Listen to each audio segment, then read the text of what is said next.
안녕하십니까?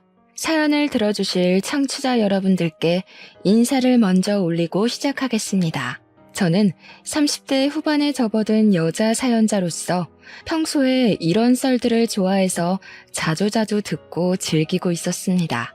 그러다가 문득 저에게 있었던 일도 사연으로 한번 올려보면 어떨까 싶어서 이렇게 타이핑을 치기 시작했습니다. 저희 집에 일어난 큰 사건을 한번 재미나게 풀어보도록 하겠습니다. 저희 집에는 이상한 가훈이 하나 존재합니다. 그건 바로 가족들끼리는 모든 걸 나눠야만 한다는 가훈이자 법칙이죠. 그 법을 무시하는 날에는 아주 무시무시한 엄벌이 내려지곤 했습니다. 뭐 말로만 보면 그게 뭐 어때서? 당연한 거 아니야? 하는 생각을 하실지도 모르겠습니다만 실상은 늘 상상 그 이상이었습니다. 우리 아버지께서는 항상 가족들끼리는 콩 한쪽도 나누어야 한다고 하셨고 그 콩 한쪽이라는 게 얼마나 사소한 것인지 알게 된 건 제가 고등학생 때였습니다. 당시에 저를 좋아하던 같은 반 친구가 발렌타인데이 때 저에게 초콜릿을 선물로 주었습니다. 값이 꽤 비싸서 평소에는 사 먹을 수 없는 한 알씩 금박 포장이 된 초콜릿이었습니다. 물론 값도 값이지만 저도 그 친구에게 호감이 있었기 때문에 아껴서 먹으려고 책상 서랍에 꽁꽁 숨겨두고 생각날 때마다 하나씩 꺼내 먹었죠. 그런데 제 여동생이 그 초콜릿을 보고는 저에게 하나만 달라고 졸랐었어요. 저는 당연히 제가 좋아하는 남자애가 준 선물이기에 절대 안 된다고 꺼내 먹을 생각하지 말라고 숫자 세고 있다고 이야기를 했죠. 근데 제 동생은 그게 엄청 먹고 싶었는지 엄마에게 가서 그 초콜릿 하나만 사달라고 조르기 시작한 거예요. 엄마는 귀찮아서 언니한테 하나 달라고 하라고 이야기를 했고요. 동생이 징징거리면서 언니가 안 준다고 했다고 우는 소리를 내니까 아버지께서 방에서 나와서 큰 소리를 치셨습니다. 가족끼리 콩 한쪽도 나눠 먹어야 하는 것인데 그깟 초콜릿이 뭐라고 동생에게 나눠주지 않는 거냐고요. 제 방으로 들어와서 서랍이란 서랍은 다 뒤지시더니 제가 소리를 지르는데도 그 초콜릿을 찾아서 가족들끼리 나누자고 하시더군요. 제가 받은 선물인데 고작 7개 남았는데 저를 한 개 덜렁 주고는 자기들끼리 2개씩 나눠서 입에 까놓는 게 아니겠습니까? 제가 어이가 없어서 막 울었더니 아버지께서 저에게 울그락불그락한 얼굴로 가족끼리 나눠 먹는 게 그렇게 곶감냐고 하시더라고요. 가족들에게 베풀면 나중에 네 복으로 돌아온다고 당당하게 말하시는데 저는 그것도 제 마음에 폭력을 휘두른 것이란 생각이 들었습니다. 마음에 든 멍은 빠질 생각을 하지 못했고 자연스럽게 아버지와 거리를 두게 된 큰 사건이었죠. 저희 아버지는 사업을 하시는 소위 말하는 잘나가는 사장님이었습니다. 문제는 사업을 해서 넉넉한 부를 축적하는 것과 다르게 돈을 빌리러 온 친척들에게 하염없이 재산을 나눴다는 게 문제였죠. 허구한 날 문지방을 밟으며 돈 좀 빌려달라고 말하는 친척들을 내치지 않는 아버지 때문에 엄마는 피곤해하시고 속상해하셨습니다. 물론 우리 아버지께서 꽤 건실한 사업체를 운영 중이셨기에 가족들이 먹고 사는데 전혀 문제가 없긴 했습니다. 모은 돈으로 건물도 한 채 사서 가지고 계시며 월세를 받고 있기도 했고 그러니까 엄마도 아버지에게 싫은 소리를 한번 못 하셨죠. 아버지께서는 어릴 때 정말 가난하게 살아서 온 가족이 힘들었었다며 가족들을 더 이상 고생시키고 싶지 않은 마음에 나누는 거라고 하셨습니다.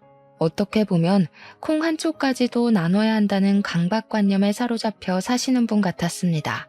하지만 저는 그게 별로 이해가 가지 않았단 말이죠.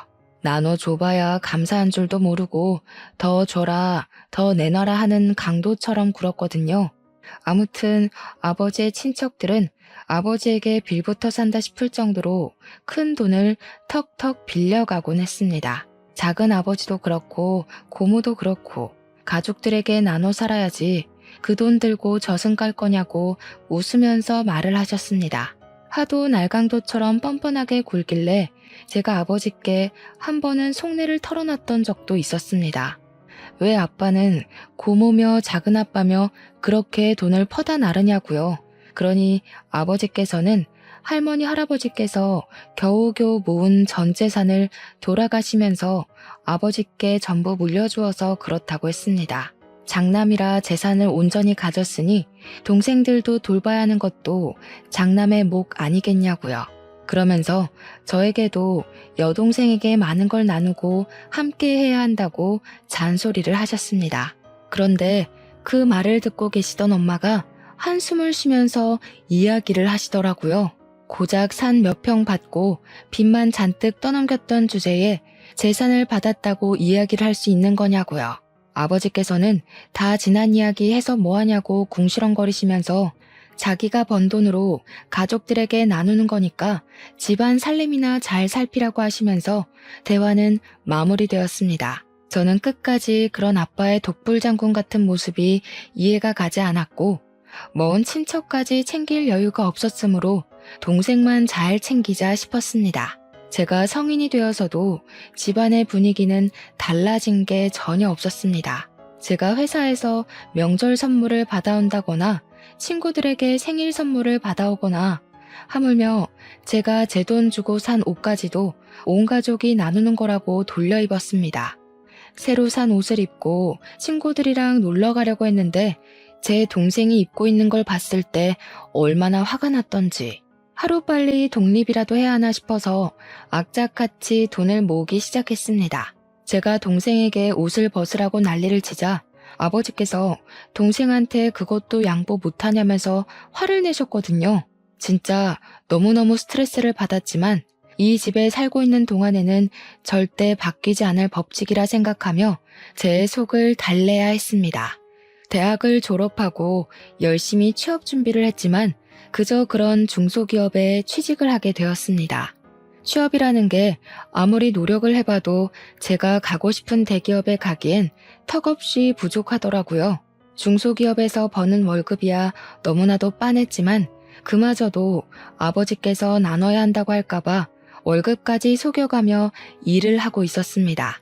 착실하게 적금을 부으면서 돈이 모이면 무조건 집부터 얻어야겠다 하는 마음으로 버티고 있었는데 어느 날 아버지께서 그러시더라고요. 가족끼리 따로 사는 건 절대로 용납할 수 없는 일이라고. 결혼 전까지는 무조건 같이 살아야 한다고 말이죠. 제가 그런 법이 어디 있냐. 출퇴근도 힘들고 하니 원룸 얻어서 나가 살겠다고 했더니 죽어도 안 된다고 하시는 겁니다. 결국 저에게 이 집에서 탈출할 수 있는 유일한 구멍은 결혼밖에 없다는 결론이 나오게 되었습니다. 29살이 된 저는 생필품 하나까지도 감시를 하시는 아버지 때문에 탈모가 생길 지경까지 이르렀고 결국 결혼에 대한 환상을 품게 되었습니다. 어떤 인간을 만나서 결혼을 하던지 콩 한 쪽도 나눠야 한다는 아버지보다야 당연히 낫지 않겠냐. 그런 인간만 만나지 말자가 목표가 되었습니다. 그러던 도중 같은 회사 지인의 소개로 한 남자를 만나게 되었습니다. 소개팅 자리에 워낙 관심도 많고 하는 마음으로 나갔는데 의외로 괜찮은 사람이 나온 겁니다. 생긴 것 저처럼 중소기업에 다니고 있긴 했지만 성과급이 꽤 높은 회사라 실수령 자체는 괜찮은 사람이었죠. 아무래도 결혼이 목표이다 보니 가볍게 즐길 연애 깐깐하게 조건을 따지게 되었습니다.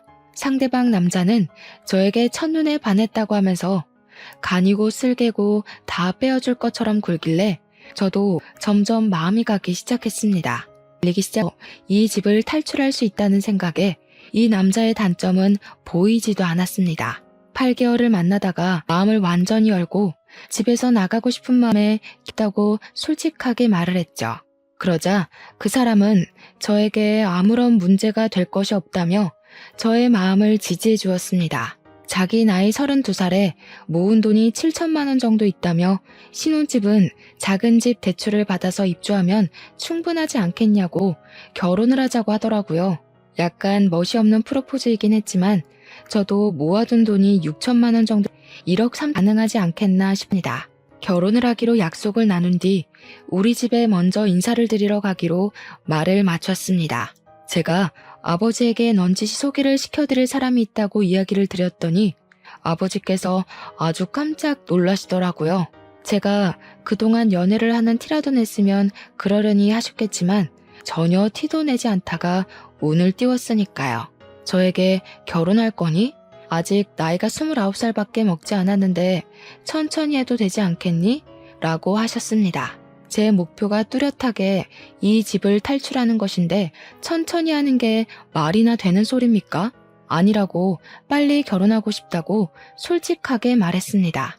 주말에 인사를 드리러 올 예정이라고 이야기를 하고 주말이 되자 예비 신랑이 집에 양소다. 그래 예상과는 달리 저희 아버지께서 상당히 탐탁하게 얼마나 만났다고? 고작 8개월 보고 결혼을 한다는 거야? 아직 만난 지 얼마 되지도 않았는데 왜 이렇게 서둘러서 결혼을 하려고 해? 은근히 서운해하는 눈치까지 보이니까 괜히 제 마음이 불편하더라고요. 제가 이 집을 나가려고 노력하는 이유가 아버지 때문인데 정작 아버지는 아무것도 모르고 서운해하시니까요. 아버지께서는 고집스러운 제 눈빛을 보시고는 마음을 한풀 꺾으셨습니다. 가족이 되는 거고 우리 가족끼리는 콩 한쪽도 나눠 먹는 그게 우리 집 가혼이라고 이야기를 하셨죠. 예비 신랑이 막 웃으면서 현실적인 가혼이라고 너스레를 떨더라고요. 아버지께서 곰곰이 생각을 하시더니 신혼집은 대출 받지 말고 본인이 직접 전세를 얻어주시겠다고 말씀하셨습니다. 예비 신랑이랑 저랑은 집 대출 알아보면서 생각보다 높은 금리에 걱정이 이만저만이 아니었는데 오히려 잘 됐다 싶었습니다. 집은 아버지께서 해주시기로 했으니까 우리가 모은 돈으로 혼수하고 결혼식 준비를 하면 딱 맞겠다 싶었던 거죠. 그리고 한 3주 정도 지나서 주말에 이번에는 예비 신랑네 집으로 인사를 드리러 가게 되었습니다. 솔직히 주변에 결혼을 한 친구가 없어서 인터넷으로만 시댁 이야기를 접하게 되었었는데요. 보통 인터넷에 올라오는 시댁 이야기들은 부정적인 이야기가 많더라고요. 시집살이며 고부간의 갈등이며 그래서 너무나도 긴장되고 한편으로는 무섭기도 하고 막 등에 땀이 줄줄 흐를 정도였어요. 아무튼 시댁에 딱 들어갔는데 예비 시모가 저를 보자마자 너무 반가워하시면서 우리 아들이랑 결혼한다고? 너무 고맙고 축하해 라고 말하셨습니다. 이제 한 가족이 되는 거니까 서로 서운해하지 말고 아끼고 사랑하면서 잘 지내보자고 하시면서 저를 꼭 안아주셨어요. 제가 얼떨떨하게 있자 우리 가족은 서로 화합하는 걸 중요하게 생각하니까 서운하거나 무슨 일 있으면 바로바로 말해달라고 하셨습니다. 화사하게 웃으면서 이야기를 하시는데 와, 나 진짜 너무 좋은 사람을 만났구나 하고 감사함까지 생기더라고요. 시모 얼굴이 정말 곱고 엄청 선하게 생긴 이미지여서 저는 너무너무 좋다고 앞으로 잘 지내고 싶다고 인사를 드렸어요. 시댁에서 밥을 먹는 내내 잘 챙겨주시기도 했고 걱정했던 시월드랑은 거리가 멀어서 다행이다 싶었습니다. 상견례 날짜를 잡고 양가 가족들이 만나게 되었는데 제가 긴장했던 것과 달리 분위기도 너무 훈훈하고 좋았습니다. 아버지께서도 잘 키운 딸 시집 보낸다는 느낌으로 인자하게 시댁 식구들을 맞이하셨고 어머니도 평소에 잔소리가 많은 분이시지만 그날만큼은 제 자랑을 하시더라고요. 시부모도 우리 부모님께 딸아이 곱게 키워주셔서 감사하다고 집안 식구로 맞이해서 잘 보살피겠다고 하셨고요. 팔뚝에 막 소름이 돋긴 했지만 결혼해서 잘 살 수 있겠구나 하는 확신이 드는 자리이기도 했습니다. 그렇게 남편과 저는 연애를 시작한 지 10개월 만에 결혼을 하게 되었고 양가의 만남 이후 결혼식도 빠르게 진행되었습니다. 신혼집은 아버지께서 해주셨고 혼수는 둘이 발품 팔아 구했습니다. 그렇게 결혼식까지 무사히 치르게 되었습니다. 문제는 결혼을 하고 나서부터 시작이 되었습니다. 처음에는 잘 몰랐던 부분인데 결혼을 하면 보이게 되는 부분이 있잖아요. 같이 살기 시작한 이후에 보이는 단점들이 보이기 시작하는데 남편이 엄청나게 게으른 사람이었던 거죠. 회사에 출근하는 것조차 우는 소리가 없으면 못하는 사람처럼 아침부터 엄청나게 징징거리면서 출근을 했어요. 더 자고 싶다. 누워있고 싶다. 양치하기 귀찮다. 누가 시켜줬으면 좋겠다. 나 대신 일할 사람 없나? 툭 하면 이런 말을 반복했습니다. 저는 진절머리가 났죠. 그런데 남편이 되도 않는 말을 하는 게 이게 끝이 아니었습니다. 나는 사업가 체질인 것 같은데 그냥 사업을 시작해볼까? 장인처럼 사업하면 잘할 수 있을 것 같은데 하면서 은근히 퇴사하고 싶다는 의견을 피력했고요. 물론 제가 그때마다 못 들은 척 그냥 넘어갔지만 하루 종일 사업 타령을 하며 허튼 소리를 하니 그건 또 그것대로 피곤하더라고요. 제가 결국에는 남편에게 2세 계획을 생각하면 안정적인 직장에 남아있는 것이 낫지 않겠냐고 몇 번이나 진지하게 이야기를 했습니다. 그러니까 남편이 하는 말이 어차피 집도 장인이 줘서 대출 갚을 것도 없고 결혼 자금 모았던 것도 거의 다 남아있지 않냐고 하더라고요. 고정적인 수입은 저에게 있으니 문제될 것이 하나도 없다고 말을 하는 겁니다. 거기다가 둘이 모은 돈 1억 3천만 원 중 결혼식 비용, 혼수 비용 빼고 9천만 원 정도가 남아있었는데 그 돈으로 사업하면 충분하지 않겠냐고 하더라고요.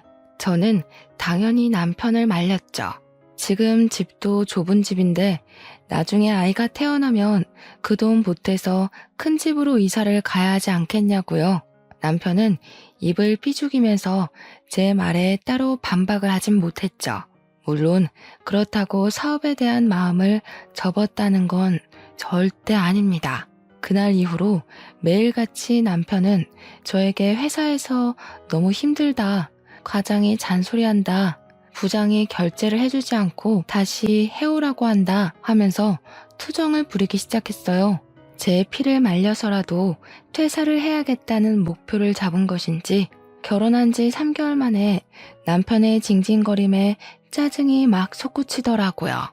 제가 든든한 방패막이 남편을 얻은 건지 3살 먹은 아이를 얻은 건지 헷갈릴 지경이었죠. 더 큰 산은 바로 시댁이었습니다. 남편이 시댁에 가서 회사 그만두고 싶다, 사업을 한번 해봤으면 좋겠다 하면서 장황하게 별 볼 일 없는 사업 계획을 포장해서 말했더라고요. 근데 남편의 사업 아이템이라는 게 이렇다 할 아이디어가 있는 것도 아니었거든요. 그냥 중국에서 저렴한 홈카메라 같은 걸 사와서 국내에서 라벨링만 새로 해서 펫 전용 홈카메라로 둔갑해서 팔겠다는 거였어요. 또 허튼 소리 시작했다 싶어서 가만히 있었는데 시댁에서 글쎄 아이디어가 너무 좋은 것 같다면서 한번 해보라고 부추기는 거예요. 제가 놀래서 정색을 하고 시댁 식구들에게 저거 해서 얼마나 벌겠냐고 그냥 회사 다니는 게 최고라고 이야기를 했죠. 그런데 시모가 전혀 예상치 못한 답변을 하셨습니다. 우리 아들이 스트레스를 받아서 죽겠다는데 너는 내조를 더 열심히 할 생각을 해야지. 갑자기 저를 확 흘겨보면서 이야기를 하시는데 결혼 전에 봤던 인자한 시모는 제 앞에 없더라고요.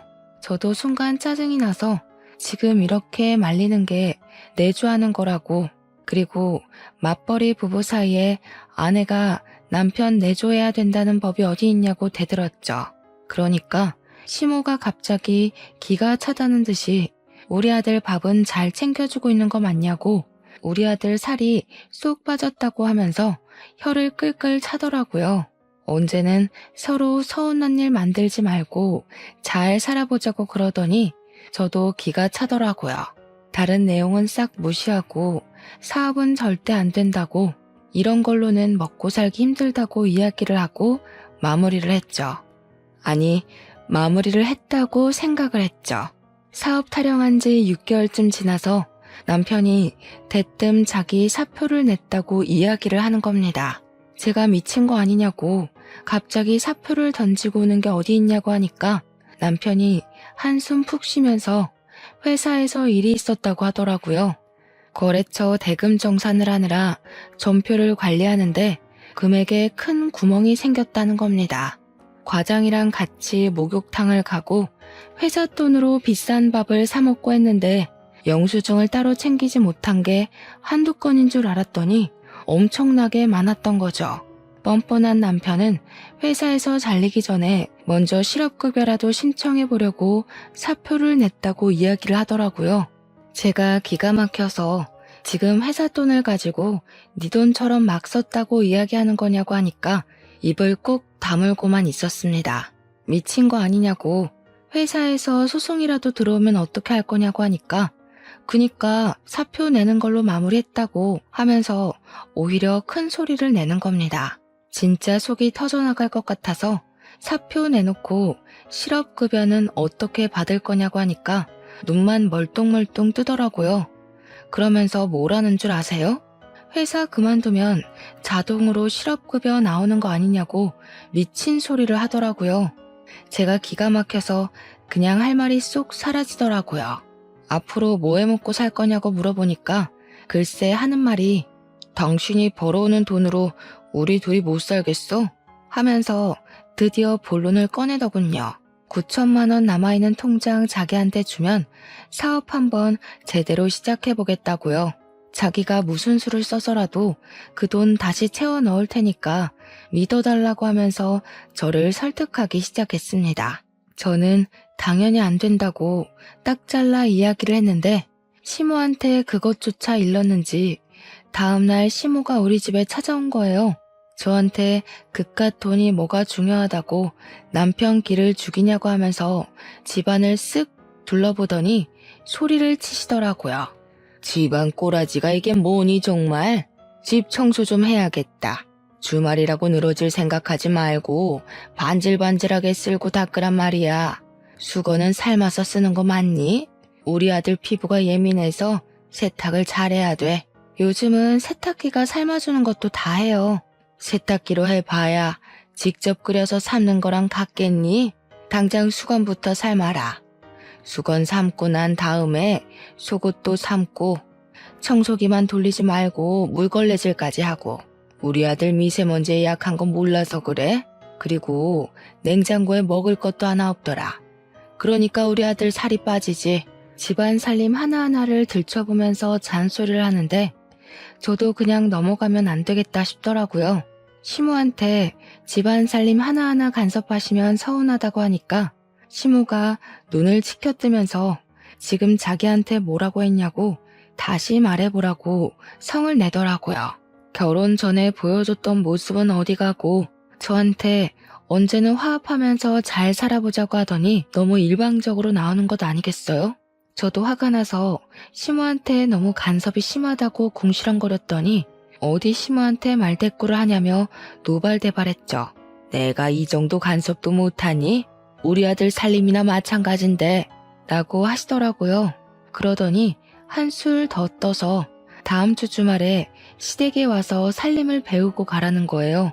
죽어도 안 가려고 애둘러서 이야기를 했는데 일주일 내내 전화해서는 오라고 난리를 치길래 어쩔 수 없이 도살장 끌려가는 소마냥 갔죠.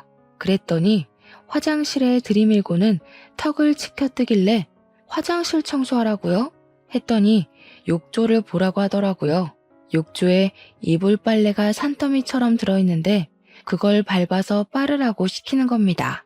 어머님, 요즘 코인 세탁방 같은 데 가면 이불 빨래할 수 있는 큰 세탁기 있어요. 거기서 빨래하는 게 훨씬 편하죠. 어머, 예, 거기 누가 썼는지도 모르는 세탁기에서 이불을 빠는 게 말이 되니? 그리고 이불은 밟아서 빨아야 제대로 빨리는 거다. 그러더니 이불 빨래, 커튼 빨래, 시댁 물걸레질까지 싹 시키더라고요. 밥까지 차리라고 눈짓하는 거 죽어도 못하겠다고 고개 빳빳이 들고 가만히 있었더니 우리 아들 살 빠진 것만 봐도 알만하다면서 갑자기 급발진하시대요. 저도 참으면 안 되겠다 싶어서 어머님이 반찬 좀 해서 가져다 주시면 되겠다고 했죠.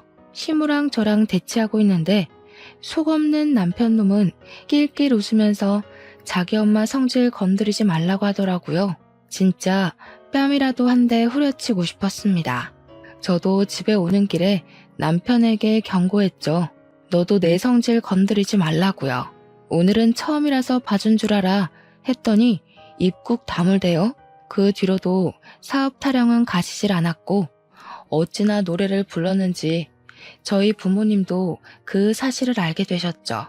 근데 우리 아버지께서 남자가 사업 한번 해보는 거 나쁘지 않은 일이라면서 실패도 해보고 성공도 해보면 견문이 더 넓어진다고 남편 편을 들더라고요.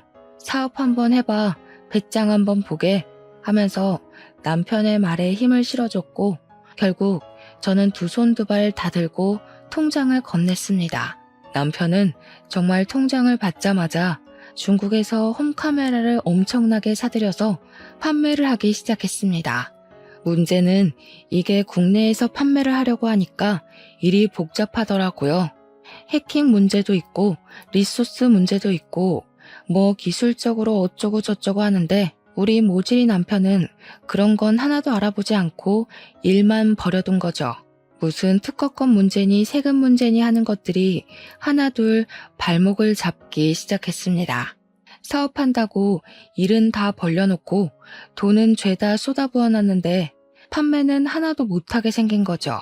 이게 또 국내 휴대폰 어플이랑 연동이 되어야 하는데 중국 제품이다 보니까 호환도 안 되고 온통 중국어로만 설명이 되어 있고 게다가 그 어플을 만든 업체가 고객 정보도 빼가고 해킹도 하고 아무튼 문제가 많은 곳이었던 겁니다.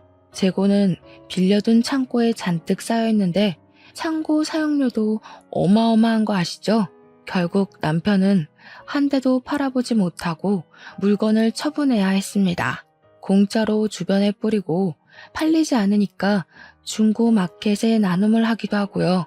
그게 사업하겠다고 난리를 친 지 3개월 만에 벌어진 일이었고 큰 돈을 탕진한 남편에게 이제 정신 차렸으면 재빨리 취업 준비하라고 했습니다. 그랬더니 남편이 뻔뻔하게도 장인도 실패 한 번쯤은 해봐야 하는 거라 안 했냐면서 다른 사업을 생각해둔 게 있대요. 제발 정신 좀 차리라고, 네가 잃은 돈을 생각하라고 우리 재산에 사업을 또 하는 게 말이 되냐 말렸습니다. 그랬더니 이 모질이 남편이 또 시모한테 졸졸 가서 고자질을 한 거죠. 시모가 집에 찾아와서는 실패해서 의기소침해 있는 남편에게 응원은 못할 망정 새 사업하겠다는 거 길을 꺾는 게 말이 되냐고 잔소리를 하더라고요. 왜 우리 애 길을 죽이고 그래요? 애 현실 시모 버전이었습니다. 저에게 삿대질을 하며 이야기를 하길래 열이 받아서 저도 한 소리 했죠. 어머님, 이 사람 애도 아니고 나이 30 중반이나 처먹고 지금 얼마를 해먹은지 아세요? 너 지금 너희 집 잘 산다고 우리 집 무시하니? 우리 집에서 집 턱턱 해주고 그랬으면 우리 아들 무시도 안 했겠지. 여기서 갑자기 집 이야기가 왜 나와요? 네가 우리 아들 기죽이고 주도권 잡으려고 일부러 네 명의로 집 산 거잖아. 우리 아버지께서 해주신 집인데 당연히 제 명의로 해야 하는 거 아닌가요? 신혼집 할 때 시댁에서 100만 원이라도 보탰으면 제가 1% 정도는 공동 명의로 해줬겠죠.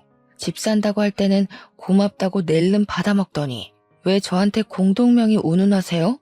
굉장히 어이없는 거 아시죠? 시모가 무슨 할 말이 더 있겠습니까? 그냥 콧김만 뿜으면서 씩씩거리다가 집으로 돌아가셨죠. 남편이 저한테 틱틱거리면서 왜 긁어부스럼 만드냐고 한 소리 하는데 제가 어이가 없더라고요. 남편한테도 경고했죠. 긁어부스럼 만든 게 누군데 내 앞에서 그런 소리를 하냐고. 이 집의 부스럼은 너라고요. 사업한다고 헛짓거리 그만하고 어디든 취업부터 하라고 했습니다. 근데 이놈이 정신 못 차리고 우리 아버지를 찾아가서는 사업을 제대로 해보고 싶다면서 투자를 해달라고 한 겁니다. 가족끼리 당연히 그 정도는 나눠줄 수 있지 하면서도 우리 아버지께서도 이 미쳐넘는 놈한테 1억이나 지원을 해주신 거예요. 아버지께서 가진 건물로 대출을 받아서 해줬다고 하시더라고요. 우리 집 구할 때도 담보대출 받아서 해주신 걸로 알고 있었거든요. 남편은 아버지에게 받은 1억을 가지고 이번에는 미용기기 사업을 시작했고 확실히 미용기기는 반응이 좀 오긴 했어요. 처음에는 중국 제품이라고 사람들이 꺼려하더니 저렴한 가격에 효과도 꽤 괜찮은지 SNS를 통해서 입소문이 퍼지기 시작했습니다. 그 기회를 놓치지 않고 마케팅 업체를 끼고 SNS를 통해서 홍보를 하기 시작했죠. 남편도 처음과 다르게 꼼꼼하게 알아보고 준비했고 공을 들이긴 했어요. 출장도 몇 번이나 다녀왔고요. 그렇게 슬슬 수익이 나기 시작한 남편의 사업은 1년이 지나자 많은 성장을 했고 회사에 다닐 때보다 3, 4배는 더 돈을 벌어오기 시작했습니다. 가끔은 저한테 떵떵거리면서 자기는 사업이 잘 맞을 거라고 하지 않았냐며 큰 소리를 쳤습니다. 물론 그때마다 꼴불견이긴 했지만 저에게 생활비를 줄 때만큼은 왕처럼 모셨죠 뭐. 그렇게 자리를 잡아가고 난 뒤 저는 남편에게 슬슬 아이를 갖자고 말을 하려고 했는데 그때 또 한 번 큰 사건이 터지게 되었습니다. 우리 아버지께서 운영하고 있던 제1공장에서 불이 나면서 기계와 상품 대부분이 손실되어 버린 것이었습니다.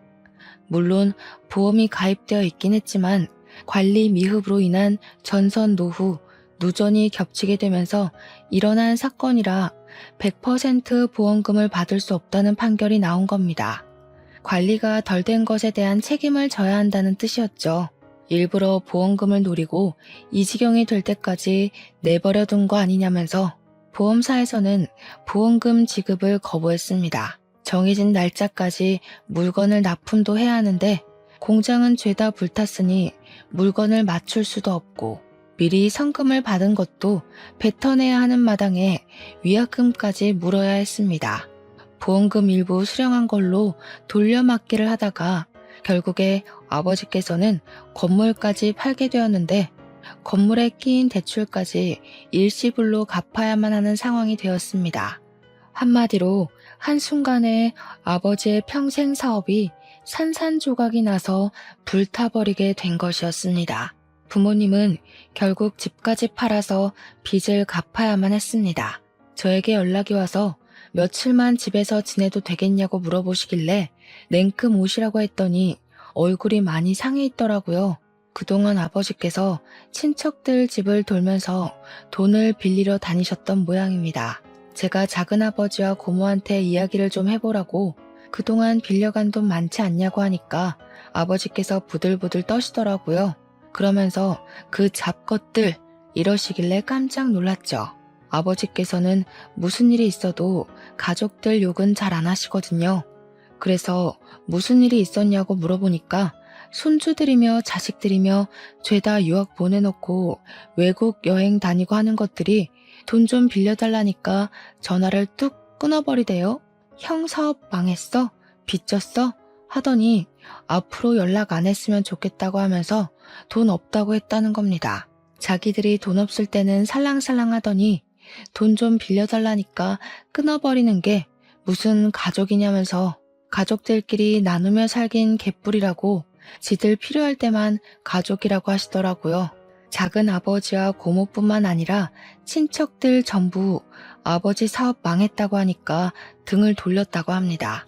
그 이야기를 하는 내내 아버지의 표정이 너무 좋지 않아서 은근 마음이 쓰였습니다.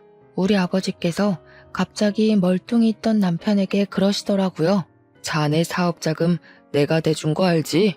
그러더니 본인을 좀 도와줬으면 좋겠다고 넌지시 운을 띄우니까 우리 남편이 얼마나 도와드려야 하는데요? 하고 하더군요. 아버지께서는 1억을 빌려주었으니 그 정도만 줬으면 좋겠다고 대충 돌려 막아야 할 건 다 막아놨으니 미천만 있으면 된다고 하셨습니다. 아무런 말 없이 빤히 아버지를 바라보고 있는 남편의 옆구리를 쿡 찔렀죠. 그러니까 남편이 인상을 팍 쓰면서 1억이나 빌려달라고요? 하면서 자기가 아무리 잘나가는 사업가라고 해도 1억을 어떻게 뚝딱 마련하냐고 하더라고요. 저는 남편의 입에서 당연히 거절이 나올 거란 생각을 못했기에 입만 떡 벌리고 있었습니다. 남편은 처제는 어디서 뭐하고요? 하면서 자기가 5천만 원까지는 내일까지 알아볼 테니까 불편하게 집에서 그러지 말고 돈 줄 테니 숙박업소 가 계세요 하는 겁니다. 아니 멀쩡한 집 놔두고 밖에서 자라는 건 무슨 소리입니까? 저는 놀래서 무슨 소리를 하는 거냐고 우리 작은 방에서 주무시면 되지 않겠냐고 남편에게 이악 물고 이야기를 했습니다. 그러니 남편이 뭐라는 줄 아세요?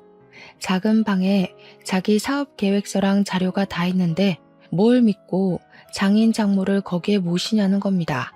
우리 아버지를 쓱 보면서 장인이 자기 사업 아이디어라도 훔쳐가거나 자기 거래처에 무슨 짓을 할 줄 알고 믿냐고. 그 말에 제가 얼마나 경악을 했는지 모릅니다. 5만 원짜리 지폐 2장을 건네면서 이 돈으로 나가서 주무시고 배달 음식이라도 시켜 드시라고 선심 쓰듯 이야기를 하는데 와, 사람이 돌겠더라고요. 부모님도 그 돈 받아서 초라하게 집을 나서는데 제가 그냥 계시라고 해도 이 집이 더 불편하다고 나가시더라고요. 현관문이 닫히자마자 열이 받아서 남편한테 바로 달려들었습니다. 야, 네가 사람이냐? 너네 엄마 아빠였어도 이렇게 행동할 거니? 네가 지금 버는 돈이 다 누구 주머니에서 나온 돈인지 알고 하는 행동이냐고. 진짜 어이없네. 내가 5천만 원 구해온다고 말했잖아. 어이없는 건 나지. 받은 건 1억인데 갚는 건 왜 5천만 원이야? 그리고 이 집도 우리 아빠가 해준 집인 거 알고 하는 소리지? 어떻게 집 해준 사람을 밖에서 자라고 내쫓을 수가 있어? 이 집 시세가 얼마나 한다고 그렇게 유세를 떨고 앉았어? 다음에 큰 집으로 이사가면 그 집은 내 명의로 사던가 해야지. 중소기업 다니면서 돈도 얼마 못 버는 게 자존심은 왜 부리냐? 남편의 말에 저는 얼굴이 점점 굳어갔습니다. 속으로 저를 그렇게 생각하고 있을 줄이야 꿈에도 몰랐죠 뭐. 아무리 그래도 3년이라는 시간을 서로 부대끼면서 살았는데 그런 생각을 하고 있었다는데 충격적이었습니다. 제가 아무 말도 하지 않고 부르르 떨고 있으니까 저한테 5천만 원 주는 것도 감지덕지하게 생각하라고 하면서 지방에 일자리를 알아봐 드리라는 겁니다. 지방에 가서 남의 밭에서 농사 짓는 거 도와주면 돈 좀 벌지 않겠냐고 소일거리나 하시면서 살라고 하라고. 그 나이 먹고 사업은 무슨 사업이야? 라며 짓거리는데 제가 너무 화가 나서 남편의 뺨을 정말 있는 힘껏 때렸습니다. 너 지금 내 얼굴 때린 거야? 세상에 맞고 사는 남편이 어디 있어? 당장 이혼해. 너한테 볼 일 다 끝났고 처가도 망해가서 부담되는 와중에 잘 됐다.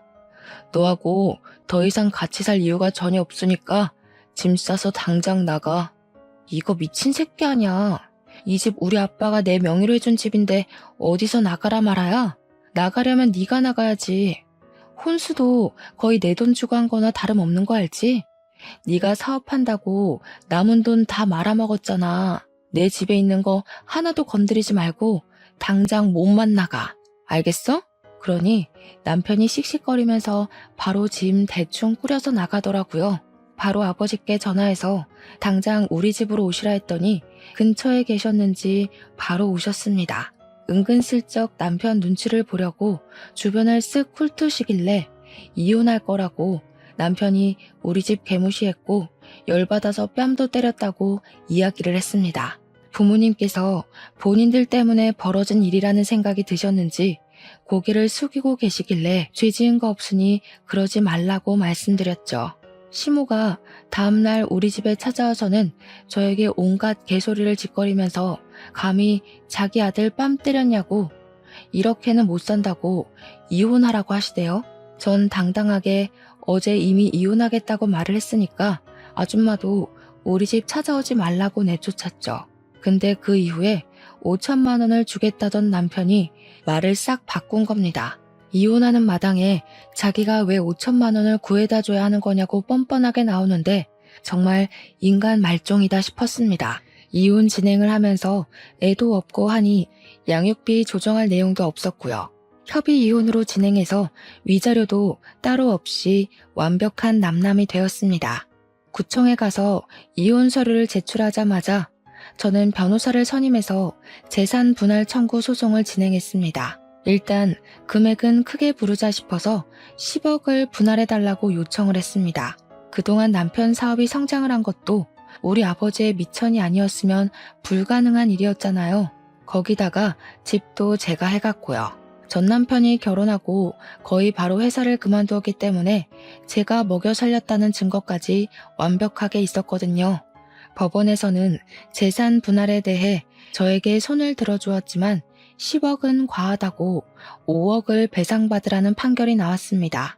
5억을 받아서 그 돈으로 아버지의 사업에 급한 불은 끄게 되었습니다. 오히려 1억 7천만 원 정도가 남게 되었고 아버지는 그 돈으로 다시 한번 공장을 일으켜 보겠다고 하셨습니다. 저는 그 돈을 모두 아버지께 드렸고 아버지는 발로 뛰며 이전 거래처 사장님들을 만나셨어요. 이전 거래처에서도 아버지의 사고를 안쓰럽게 생각하셨고 돈으로 지원해 줄 순 없어도 거래는 끊지 않고 계속하겠다고 의향을 밝히셨습니다. 아버지의 공장은 다시 한번 조금씩 굴러가기 시작했습니다. 그 일이 벌어진 지 3년이 더 지나고 공장은 다시 완전히 복구되었고 신혼집으로 썼던 그 작은 집에서 부모님과 저 셋이서 살고 있었습니다. 물론 공장이 돌아가기 시작하면서 따로 사는 동생과 합치기 위해 더 큰 집을 대출받아 계약을 했고 이사를 가려고 준비 중에 있었죠. 전 남편과 이혼한 이후에 하루라도 빨리 이 집을 떠나고 싶다는 생각도 한몫했고요. 짐을 다 싸놓고 이사 준비를 하고 있던 어느 날 초인종 소리가 들리길래 확인도 하지 않고 문을 열었습니다. 당연히 여동생이 찾아왔을 거라 생각해서 문을 열었는데 전 남편이 초췌한 얼굴로 서 있는 겁니다. 저는 싸늘하게 여긴 왜 왔냐고 당장 꺼지라고 말하니까 제 손을 덥석 잡더니 한 번만 도와달라고 하면서 묻지도 않은 자기 근황 이야기를 줄줄 읊더군요. 저랑 이혼을 하고 나서도 한동안은 잘 먹고 잘 살다가 회사에서 직원으로 일하던 여자를 만나서 약혼도 하고 결혼 준비를 하던 와중에 사기를 맞았다고 하더라고요. 남편의 사업장에서 회계 쪽 일을 하던 여자였는데 공금 횡령을 하면서 교묘하게 돈을 들고 날랐다더군요. 돈을 들고 나른 것까지야 꾸역꾸역 괜찮았는데 국세청에서 집중감사가 나오면서 횡령의 세금 누락까지 다 까발려졌다네요. 그 소식에 거래처들은 갑자기 끊기고 세금 폭탄에 벌금까지 맞고 사업장은 순식간에 빚더미에 올랐다고 합니다. 돈에 돌지 않으니 직원들 월급이 밀리는 건 당연한 수순이고 노동청 신고까지 들어가서 조사를 받았다는군요. 오죽하면 술을 하도 마셔서 간에 무리가 오는 바람에 황달에서 벗어날 수 없다고 저한테 한 번만 살려달래요. 우리 아버지한테 가족끼리 원래 콩 한쪽도 나누는 거 아니냐면서 도와달라는데 아버지께서 전 남편 싸대기를 확 날리셨습니다. 내가 너랑 왜 가족이야? 하는데 우리 엄마는 싸둔 짐덩어리에서 김장용 굵은 소금을 꺼내 전 남편 면상에 던지시더군요. 전 남편은 소금 맞고 뺨 맞고 멍하게 서 있더니 갑자기 막 울면서 잘못했다고 빌더라고요. 뭐 어쩌라고. 너 망해가는 거 보면 춤이라도 꼭 춰야지 했는데 춤출 기분도 별로 안 난다. 당장 꺼져. 전 남편이 계속 안 가고 있길래 경찰까지 불렀죠 뭐. 경찰서에 조사 쓰러 가니까 시모가 찾아와서는 표독스럽게 절 노려보대요. 같이 살았던 정이 있는데 한번 도와줄 수도 있지 하면서 궁시렁거리는데 가소롭더군요. 아줌마, 우리 친정 힘들 때는 돈 없으니까 꺼지라고 하더니 이제 와서 태도 전환하시는 거예요? 저도 돈 없는 아줌마랑 아줌마 아들한테 관심 없고 말도 섞기 싫으니까 좀 꺼지세요. 저를 보면서 부들부들 떨고 있는 시무를 가뿐히 무시하고 집으로 돌아왔습니다. 우리 가족은 3일 뒤에 집도 예정대로 이사를 했어요. 간혹가다 이전 집 주소로 우편물이나 택배 배송이 가는 일이 있어서 물건 찾으러 양해를 구하고 살던 집에 찾아가니 집주인이 말해주더라고요. 어떤 남자가 몇 번이나 집에 찾아와서 경찰에 신고를 했었다고요. 전 남편이 제가 이사 간 걸 모르고 찾아간 것 같더라고요. 이혼하고 휴대폰 번호도 바꾸고 집도 이사를 갔으니 이제 더 이상 볼 일 없겠죠. 전 남편이 평생 속죄하면서 살 수 있게 최악으로 살았으면 좋겠어요. 저의 사연은 여기까지입니다. 들어주셔서 감사해요.